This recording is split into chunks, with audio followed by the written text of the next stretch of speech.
کوئی اس کے پیٹ میں ڈالا گیا ہے، کیونکہ آج ایسے دن یا کل ایسے دن کہ میرا ملنا انتہائی ضروری تھا، اور جیل سپرڈنٹ کے تعاون سے شبلی فراز اور عمر ایوب نے میری یہ ملاقات نہیں ہونے دی ہے۔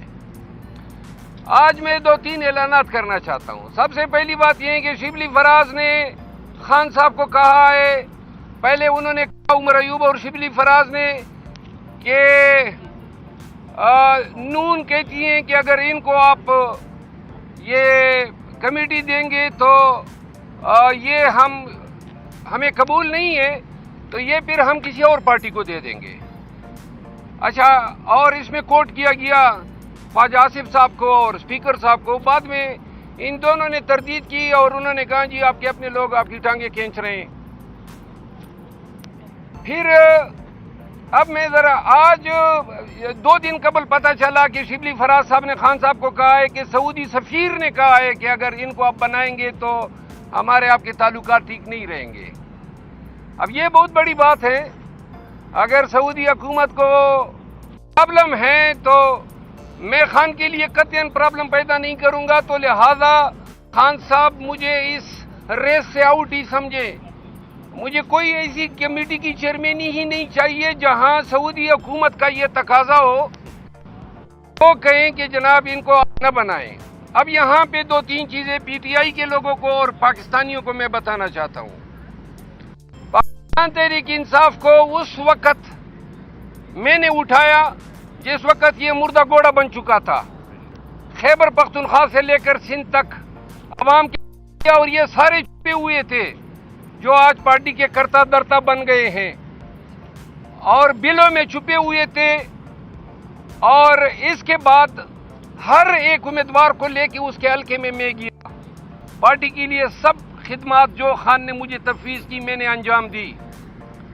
اور جس کے بعد 8 فروری جب آئی تو یہ لوگ باہر نکل آئے، اور باہر نکل آنے کے بعد پہلا ٹارگٹ میں بنا، اور میرے پیچھے سوشل میڈیا طرح طرح کی الزامات، اور اخیر میں یہ انہوں نے لیگ پولنگ شروع کی۔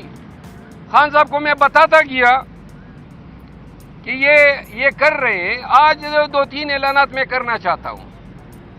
پہلی بات تو یہ ہے کہ بے توقیری اپنی ذات کی کسی صورت مجھے قبول نہیں ہے۔ اگر میرے خدمات کا صلہ یہ ہے کہ پارٹی کی سوشل میڈیا ٹیم میرے خلاف کمپین کرے، اب پارٹی کے جو مناصب پہ براجمان لوگ ہیں وہ اس طرح کے حرکتیں کریں۔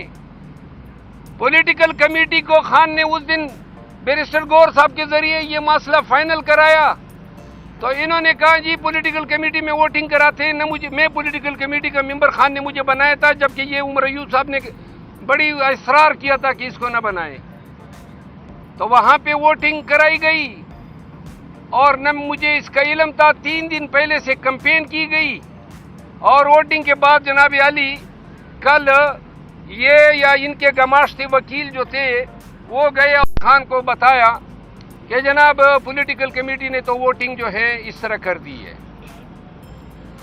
اس سے پہلے انہوں نے ایک اور کام کیا، میرے بھائی خیبر پختونخوا کیبنٹ میں تھے، وزیر اعلیٰ کے special assistant to chief minister تھے، تو اچانک جناب ان کو ڈی نوٹیفائی کیا گیا۔ اس سے پہلے ہم نے استعفیٰ دے دیا۔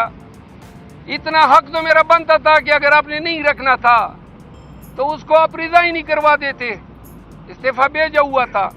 یہ ڈی نوٹیفائی کرنے کا مطلب یہ تھا کہ تذلیل کرنی تھی۔ پی ٹی آئی کے لوگوں آپ کو بتانا چاہتا ہوں، تو انہوں نے ڈی نوٹیفائی کیا، نہیں ایز اے کیبنٹ سے ڈی نوٹیفائی کیا، خالد لطیف نام ہے ان کا۔ اس کے بعد کیا یہ تذلیل نہیں ہے کہ ایک شخص کو آپ نیم کر دیتے ہیں پبلک اکاؤنٹ کمیٹی کا، 2 مہینے سے اس کا نام چلتا ہے، اچانک آپ اس کو کہتے ہیں کہ جناب سعودی سفیر کا میسج آ گیا، ہم آپ کو کنسیڈر پولیٹیکل کمیٹی کے آپ کو کنسیڈر نہیں کرتے۔ اچھا، کل اور آج کے خان سے جو سپرڈنٹ نے مہربانی کی، پورے سال میں جب سے خان اندر گیا یہ پہلی دفعہ میرے ساتھ ہوا ہے۔ ہائی کورٹ کا حکم نامہ ہوتا ہے، منگل کو میری ملاقات شیڈول ہوتی ہے، کل نہیں دی۔ آج جو کیس تھا اس میں ٹرائل وکیل ہوں، انہوں نے روکا. اس کا مطلب یہ ہے کہ سپرڈنٹ بھی آن بورڈ ہے. وہ بھی یہی چاہتے تھے کہ خان تک یہ باتیں نہ پہنچے. میں چاہتا تھا کہ پہلے یہ باتیں خان کو کروں، لیکن خان سے ملنے نہیں دیا، لہذا میں اب عوام کے سامنے بات کرنا چاہتا ہوں. بات یہ ہے کہ اب یہ وقت تھا کہ ہم نے پارٹی کو احتجاج پہ نکالنا تھا. پنجاب میں، سندھ میں، بلوچستان اور کے پی میں جلسے جلوس کرنے تھے. جلسہ رکھا گیا اسلام آباد میں 23 مارچ کو، اور خان نے احتجاج کی ذمہ داری مجھے سونپی تھی. وہ ذمہ داری بھی از خود ان لوگوں نے لی کہ نہیں احتجاج ہم کریں گے. 23 مارچ کو ہائی کورٹ نے ہمیں اجازت دی 23 مارچ کے جلسے کی. خان صاحب کو بتایا گیا کہ نہ 23 مارچ کو نہ کریں، صبح فوجی پھرتے ہیں، شام کو کوئی ہمارا یہ ان کے ساتھ کچھ ہو جائے گا. تو خان صاحب نے 30 مارچ کو رکھا. 30 مارچ کو جب جلسہ آیا تو انہوں نے کہا نہیں جی وہ سینٹ کے الیکشن ہے، آپ اگلی ڈیٹ دیں. خان نے 6 اپریل رکھی. 6 اپریل کو کہا جی وہ تو 27ویں رمضان ہے. کراچی میں جلسہ رکھا گیا، احتجاجی جلسہ ہوگا. جلسہ کینسل ہو گیا کہ اجازت نہیں ملی. لاہور میں جلسہ رکھا گیا، جلسہ کینسل ہو گیا، اجازت نہیں ملی. فیصل آباد میں جلسہ رکھا گیا، 2 دفعہ تاریخ تبدیل ہوئی، اب 18 کی رکھی ہے. ہم نے پی ٹی آئی کو اور قوم کو کہا کہ عید کے فوراً بعد ہم احتجاج پہ نکلیں گے. کوئی احتجاج نہیں ہو رہا ہے، ڈرامے بازی ہو رہی ہے. نہ جلسے کر سکتے ہیں نہ احتجاج کر سکتے ہیں، اور یہ ہماری جنگ تھی.